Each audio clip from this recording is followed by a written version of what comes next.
Payg'ambarimiz alayhissalomdan bir hadis var. La taqumus sa'a hatta yataqarabaz zaman.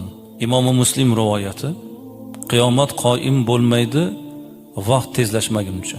Ya'ni zamon tezlashmaguncha qiyomat bo'lmaydi. Bir yil bir oydek, bir oy bir haftadek, bir hafta bir kundek, bir kun bir soatdek o'tadi deb Rasululloh marhamat qilyaptilar. Sizga ham xuddi shunday tuyulyaptimi? Bugun jumaga keldingiz, o'zi kecha jumani o'qimovdikmi? Kechagina juma o'qidik. Go'yoki shiddat bilan vaqt o'tib ketayotgandek tuyulyapti. To'g'rimi? Go'yoki vaqtda unum yo'q, baraka yo'q deb tuyulyapti.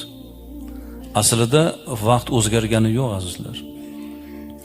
Vaqtni bebaraka qiladigan, barakali qiladigan bandaning o'zi bu. 24 soat 1440 daqiqa